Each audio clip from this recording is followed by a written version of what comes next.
संविदा कर्मचारी महासंघ ने 13 मई को अपनी मांगों को लेकर एक दिवसीय राज्य स्तरीय हड़ताल का आयोजन किया है। महासंघ के प्रांतीय अध्यक्ष कौशलेश तिवारी ने बताया है, कांग्रेस सरकार बने 4 साल पूरे होने को आए हैं, किंतु सरकार संविदा कर्मचारियों की सुध नहीं ले रही है, उन्हें नियमित करने पर ध्यान नहीं दे रही है। सरकार केवल घोषणाएं कर कर्मचारियों के धैर्य की परीक्षा ले रही है।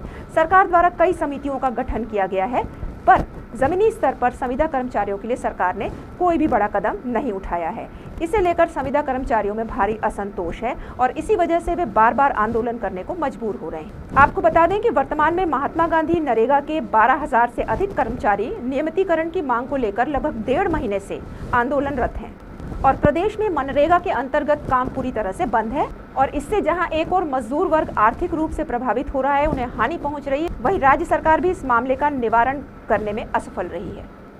उल्लेखनीय है कि वर्ष 2018 में अनियमित कर्मचारियों की अनिश्चितकालीन हड़ताल के समय वर्तमान कांग्रेस सरकार के कई मंत्री और विधायक इन संविदा कर्मचारियों के संपर्क में रहे और इनके मंच से सार्वजनिक रूप से कांग्रेस सरकार बनने की स्थिति में 10 दिन के भीतर नियमितीकरण का वादा किया गया था। यही नहीं, कांग्रेस ने अपने जन घोषणा पत्र में भी इस वादे को दोहराया था। परिणाम स्वरूप संविदा कर्मचारियों और उनके परिवारों के वोटों के सहारे कांग्रेस ने पूर्ण बहुमत से सरकार बनाई थी। सरकार में बैठे मंत्रीगण भी संविदा कर्मचारियों में उत्पन्न हुई इस अविश्वास की स्थिति को समझ रहे हैं, किंतु नखदंत विहीन अवस्था को प्राप्त हैं।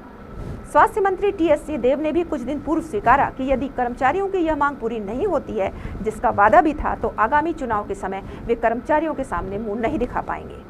महासंघ के सचिव श्रीकांत लाश्कर ने भी रोष व्यक्त किया है कि हम संविदा कर्मचारी भी इसी व्यवस्था का हिस्सा हैं और हमारे ही कंधों पर इस सरकार ने कोविड-19 जैसे महामारी को पार किया है। कोविड-19 से बहुत से संविदा कर्मचारी भी काल कवलित हुए। आज उनके बच्चे दाने दाने को मोहताज हैं, क्योंकि हम संविदा कर्मचारियों को न तो चिकित्सा का लाभ मिलता है, न ही कर्मचारियों का जीवन बीमा, न ही अनुकंपा नियुक्ति का प्रावधान हमारे लिए है।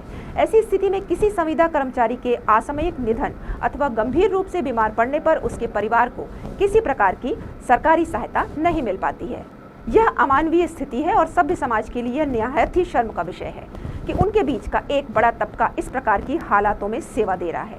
कांग्रेस शासनकाल के विगत 4 वर्षों में संविदा कर्मचारियों को एक भी वेतन वृद्धि नहीं प्राप्त हुई है, जबकि भाजपा शासनकाल में हर 2 वर्ष में एक बार कम से कम 10% की वृद्धि होती रही है। 10 दिन में नियमित करने के वादे के साथ आई यह सरकार हमें हमारा वेतन वृद्धि तक नहीं दे पाई है। इससे बढ़कर विडंबना और क्या होगी।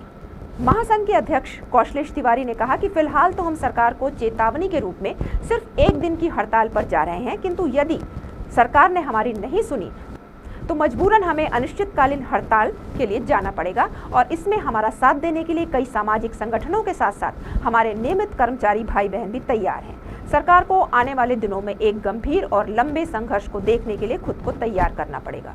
हम सरकार को यह बताना चाहते हैं कि हमारी तैयारी युद्ध स्तर पर जारी है और हर संविदा कर्मचारी सरकार को उसका वादा याद दिलाने और निभाने पर मजबूर करने के लिए कटिबद्ध है।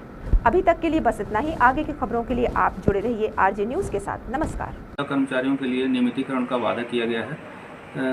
हमारे माननीय मुख्यमंत्री महोदय भी इस संबंध में कभी कभी अपनी मंशा जताते रहे हैं कि वो संविदा कर्मचारियों का नियमितीकरण करेंगे और इसके लिए विभिन्न प्रकार की कमेटियां उन्होंने गठित कर दी हैं।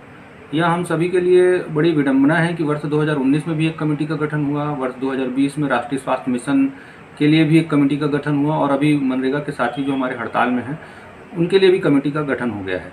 तो इस प्रकार कमेटियों का गठन बार बार कर करके एक ही विषय पर ऐसा प्रतीत होता है कि सरकार केवल और केवल संविदा कर्मचारियों के नियमितीकरण के मामले को लटकाना चाह रही है और लंबा खींचना चाह रही है। तो सरकार का ध्यान आकर्षित करने के लिए और कमेटी की रिपोर्ट जल्द से जल्द सार्वजनिक कर नियमितीकरण का मार्ग प्रशस्त करवाने के लिए हम सभी 54 विभाग के संविदा कर्मचारी छत्तीसगढ़ सर्व विभागीय संविदा कर्मचारी महासंघ के बैनर तले 13 तारीख को 1 दिन की सामूहिक हड़ताल कर रहे हैं।